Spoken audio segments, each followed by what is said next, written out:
ខ្ញុំសំហាយឈ្មោះគាត់ថាវត្តដែលវត្តគាត់បានប្រាប់ខ្ញុំថាអញ្ចេះមានថ្ងៃមួយគឺមានគេតងមកគាត់ឲ្យទៅ performance នៅ event មួយកន្លែងបើនិយាយទៅគឺគាត់ជាអ្នកចម្រៀងណាហើយគាត់ទៅកម្មវិធីមួយកន្លែងហ្នឹងគឺដើម្បីច្រៀងហើយដែលកម្មវិធីហ្នឹងគឺនៅកែហើយក៏បាននិយាយដែរថាពេលហ្នឹងគឺគេមានរៀបចំជាបន្ទប់មួយឲ្យគាត់សម្រាកអញ្ចឹងណាដែលពេលដែលគាត់ទៅដល់អតាលហ្នឹងហ្មងគាត់មើលលេខបន្ទប់ទៅបន្ទប់មានលេខ404គាត់មាននិយាយថានេះពេលដែលគាត់ឃើញបន្ទប់ហ្នឹងគឺលេខឬមានអារម្មណ៍ថាអីចឹងពោះ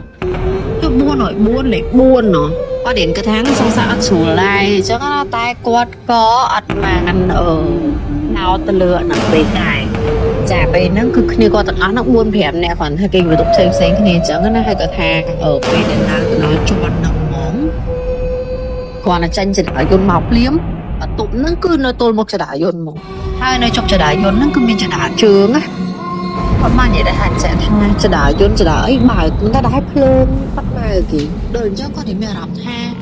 ចម្លែកដែរហើយក៏អត់គិតច្រើនដែរអញ្ចឹងគាត់ក៏បន្តទៅចាក់សោបន្ទប់គាត់តែគាត់បាននិយាយដែរថាបន្ទប់ហ្នឹងគាត់ឈរចាក់សោឡើងយូរ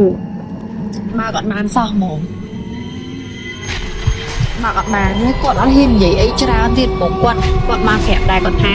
បើសិនជាគាត់និយាយច្រើនគាត់ខ្លាចតែត្រូវទីគាត់ខ្លាចហើយដល់អញ្ចឹងគាត់មិនហ៊ាននិយាយណាមួយពាក្យច្រើននៅពេលដែលយើងត្រូវទៅគេកន្លែងខ្លាចអញ្ចឹងណា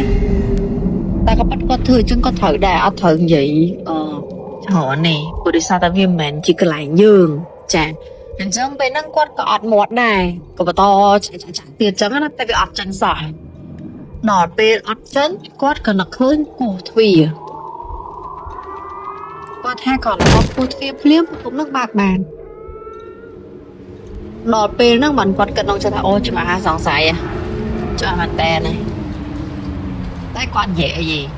គាត់ចូលទៅបន្ទប់ហ្នឹងអាវ៉ាន់អីចឹងទៅហើយនៅពេលដែលគាត់រៀបចំអាវ៉ាន់ហើយគាត់នៅឃើញថាអញ្ចឹងថា9គ្នាទៅលេងហែទឹកនៅខាងក្រោមអញ្ចឹងណាព្រោះបើតាមគាត់និយាយកន្លែងដែលគាត់គេហ្នឹងគឺមានអាងហែទឹកដែរហើយអញ្ចឹងគាត់ក៏9គ្នាគាត់ដកអីដើម្បីទៅលេងទឹកអញ្ចឹងណាហើយគាត់ថាពេលហ្នឹងគឺមានគ្នាគាត់ម្នាក់ចូលក្នុងបន្ទប់ទឹកអញ្ចឹងគាត់ត្រូវចាំសិនគាត់ថាម្លងពេលដែលគាត់កំពុងតែអង្គុយចាំគ្នាគាត់ចូលបន្ទប់ទឹកហ្នឹងណាក្នុងបន្ទប់ហ្នឹងមានគេគោះទ្វារដល់ពេលអញ្ចឹងគាត់ក៏ដើរទៅតែគាត់ដើរទៅហ្នឹងគឺមិនមែនបើកហ្មងឯងគាត់ដើរទៅបន្ទប់គេហ្នឹងគេមានកន្លឹះសម្រាប់ឆែកមើលទៅខាងក្រៅទូមើលរបស់យើងអើមើលហ្នឹងគាត់ថាហ្នឹងគាត់មើលតាមហ្នឹងអត់មានឃើញអីទេដល់អញ្ចឹងគាត់ក៏ងាកដើរចេញមកវិញអញ្ចឹងណាតែគាត់ថាគ្រាន់តែដើរឈានជើងបានមកចំហៀនលឺសោះគោះទ្វារម្ដងទៀតគាត់ថាពេលហ្នឹងចុះយើងទៅដើរចេញមកចំហៀននៅអ្នកនរគ្នាវាមានអីពិបាកគ្រាន់តែងាកមកបើកទ្វារចាពេលហ្នឹងគាត់ថាគាត់លឺសូរពោតវាគាត់ងាកទៅបើកហ្មងណាតែនៅពេលដែលគាត់ងាកទៅបើកហ្មងហ្នឹងវាអត់មានឃើញពីណាគេទាំងអស់នៅហ្នឹងបន្ទាប់ពីហ្នឹងមកគ្នាគាត់ទាំងអស់5-6នាក់ហ្នឹងក៏នាំគ្នាចូលទៅខាងក្រោមដើម្បីទៅហែលទឹកគាត់ថាពេលហ្នឹងគឺគាត់លេងទឹកបានប្រហែលជា5នាទីហើយគាត់ក៏ងើបឡើងចេញមកហើយមកអង្គុយមកសម្រាកនៅកន្លែងអាងហែលទឹកគេអញ្ចឹងណាមើលទេសភាពវិញសំកម្លាំងទុកប៉ុន្តែគាត់ថាពេលមើលកន្លែងភ្នែកមើលចោះមើលឡើងក៏ងាកទៅឃើញកន្លែងអាងម្ដងបន្ទប់គេស្នាក់នៅនិយាយទៅម្ដងបន្ទប់គាត់ស្នាក់នៅហ្នឹងចាតែគ្រាន់តែនៅជាន់ទី5បើថាឃើញនៅជាន់ទី5ហ្នឹងមានគេឈរមើលមកក្រោមហ្នឹងតែមើលអត់ច្បាស់ទេអត់ដឹងថាស្រីអីក៏ប្រុសហ្នឹងណាគាត់និយាយដែរថាមិនច្បាស់ថាមកពីភ្នែកគាត់ញោមឬមួយក៏មិននឹងទៅមើលមិនច្បាស់ទេគាត់ក៏ងាកចាញ់វិញបានប្រហែលផ្លែទៀតគាត់ងាកទៅមើលទៀតអញ្ចឹងណាមកពេលងាកទៅមើលទៀតឃើញសម្មាតម្រង់ដដែលហ្នឹងនៅជាន់ទី4ម្ដងនៅជាន់ទី4ហ្នឹងគឺនៅពីមុខបន្ទប់គាត់ត្រូវនៅហ្នឹងហ្មងនៅហ្នឹងហ្មងហើយគាត់ថាពេលដែលគាត់ឃើញម្ដងទៀតហ្នឹងគឺឃើញច្បាស់ជាងមុនឃើញដឹងថាស្រីគាត់ឃើញសក់វែងគាត់ថាគាត់នៅឃើញចង់ភ្លាមគាត់ងាកទៅសួរគ្នាគាត់ដែលគេបន្ទប់មួយគាត់អញ្ចឹងចុះបន្ទប់គេពីរនាក់គាត់ងាកទៅសួរគ្នាគាត់ថាមុនហ្នឹងចេញមកមានបានចាក់ចោលបន្ទប់អត់ហើយគ្នាគាត់ក៏និយាយវិញឆ្លើយបែបធម្មតាអញ្ចឹងណាចុះអត់គ្នាដឹងរឿងអីគាត់និយាយវិញថាចាក់សោលធម្មតាតាគាត់នៅវត្តនេះអញ្ចឹងគាត់ឡើងវាអត់ស្រួលសោះ ហើយគាត់ក៏ស្មែចិត្តឡើងទៅដោយសារអញ្ចឹងគាត់មិនមែនចង់ចាញ់ផ្សារឿងដឹងថាអាមនុស្សឬក៏បែរនឹងហ្មងទេចិត្តគាត់មួយទៀតគឺគាត់ចង់ឡើងបោកឲ្យហើយដែរដើម្បីទៅទិញអីញ៉ាំអញ្ចឹងណាចាដល់អញ្ចឹងគាត់ក៏ឡើងទៅតែឯងដល់ពេលឡើងដល់លើហ្នឹងពេលហ្នឹងគាត់បាននិយាយដែរគាត់ថាបន្ទប់នៅចិត្តហ្នឹងហើយចុះអត់មានពីណាគេនៅទេហើយអ្វីដែលគាត់ដឹងច្បាស់មួយទៀតគឺនៅជាន់ទី5ហ្នឹងគឺអត់មានពីណាគេនៅទេណាព្រោះតែតាមគាត់និយាយគាត់ថាពេលហ្នឹងគឺគាត់បានព័ត៌មានពីខាងគេដែរចឹងណាជាន់លើហ្នឹងជាន់ទី5ហ្នឹងមកគេបិទគេអត់តន់បើកដំណើរការទេដល់អញ្ចឹងគាត់មានអារម្មណ៍ថាអត់ស្រួលក្នុងខ្លួនដែរព្រោះតែគាត់ឡើងមកតែឯងហើយគាត់មុនហ្នឹងឃើញអីផ្លែផ្លែនឹងមកគប់គាត់ទៀតនោះ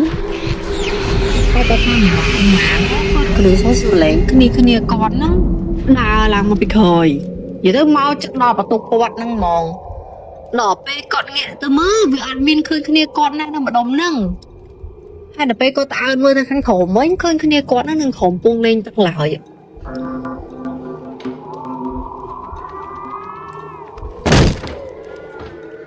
ហើយម្លងពីនឹងទៀតនិយាយទៅ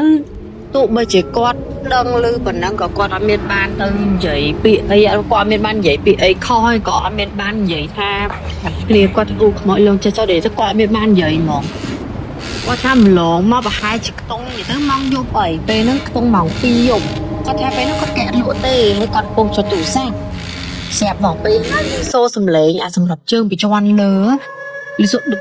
បខ្លាំងអញ្ចឹងណាហើយដូចខ្ញុំមកនិយាយប្រាប់ចឹងថាគាត់នេះក៏ដឹងស្រាប់ហើយថាជាន់ទី5ហ្នឹងមានតែគេនៅគេបិទហើយណាមួយម៉ោងស្មើនឹងហើយអញ្ចឹងវាអត់គួរណាត្រូវមានសម្រាប់ជើងឌុបដូចគេរហូតក៏ធំណាវាអត់គួរណាមានសម្លេងអញ្ចឹងគាត់ក៏មានអារម្មណ៍ដែរមួម៉ៅដែរដល់គាត់ងើបអង្គុយអញ្ចឹងណាគាត់ថាគាត់ងើបអង្គុយភ្លាមគាត់លឺសំឡេងដូចនៅក្នុងបន្ទប់ទឹកគាត់មានគេកំពុងតែចោតដោះថ្មិញមកបន្ទប់គាត់ហ្នឹងហ្មងដល់អញ្ចឹងគាត់នៅឃើញដើមរៀងអត់សុខក្នុងចិត្តអញ្ចឹងណារៀងរួមពុកម៉ាក់គាត់នេះគេមួយគាត់ហ្នឹងឲ្យភ្ញាក់ហើយគេនឹងអត់ភ្ញាក់សោះគេបានទៀតគាត់ថារួនគ្នាគាត់នឹងអត់ភ្ញាក់ហើយមកសន្ទុះក្រោយមកអាទ្វាគាត់ទ្វាបន្ទប់គាត់ហ្នឹងណាមានគេមួលគ្រឹកទ្វាហ្មងមួលអបើកគាត់គ្រាន់ថាធម្មតាយើងចាក់សោចេញគេមួលអត់បានហើយវាមួលរបៀបអញ្ចឹងរបៀបគឺចង់ចូលមកគាត់ថាគ្រាន់តែឃើញគេមួលអញ្ចឹងខ្ញុំគាត់ចាប់គាត់មួម៉ៅផងអីផងគាត់ធម្មតាបានផងគាត់ក៏ស្ទុះទៅបាក់ទ្វាប៉ុន្តែគាត់បាននិយាយបញ្ជាក់ដែរថាអញ្ចឹងថាការពិតពេលដែលមានអញ្ចឹងគេអត់ឲ្យយើងបាក់ទ្វាតែក៏ប៉ុន្តែពេលគេគួរទ្វាយើងហ្នឹងក៏គេអត់ឲ្យយើងបាក់ទ្វាដែរតាមការពិតគាត់និយាយថាគាត់ដឹងដែរដោយសារតែពេលហ្នឹងអាចិត្តសន្ទុះចិត្តគាត់ណាដូចថាគាត់ធ្លាប់បានមកអីផងគាត់ទៅស្ទុះបាក់ទ្វាហ្នឹងណាគាត់ថាបាក់ទៅអត់មានឃើញអីនៅមុខបន្ទប់គាត់មែនប៉ុន្តែគាត់ឃើញមានស្មោលរបៀបពលិស័យយើងស្ទង់ខ្មៅតែគាត់ឡើងទៅលើតាមចរាជើងគៀនចរាយត់មកគាត់ឃើញមកហប់ឡើងទៅនោះគាត់ណាគាត់ឃើញចំភ្លាមគាត់ឡើងនិយាយរបៀបនិយាយដូចនិយាយប្រាប់គេសុំគេគាត់ថាគាត់មកហ្នឹងគឺគ្រាន់តែមកស្នាក់នៅទេស្នាក់ធម្មតាហើយតែមកយប់ទេដោយសារការងារវាសុំសុខសុំសប្បាយអញ្ចឹងណាបន្ទាប់ពីហ្នឹងមកចាអត់អីដែរគេលក់បានធម្មតាដល់ព្រឹកទៅធ្វើការធម្មតាមកពេញធម្មតានិយាយទៅរឿងនេះល្អវិញត្រង់នៅពេលដែលយើងសុំគេហើយវាស្ងាត់គេឲ្យយើងបានសុខព្រោះសារតែកន្លែងខ្លះទោះបីយើងសុំហើយក៏ឲ្យសុខដែរទៅអត់ឲ្យយើងដេកហ្មង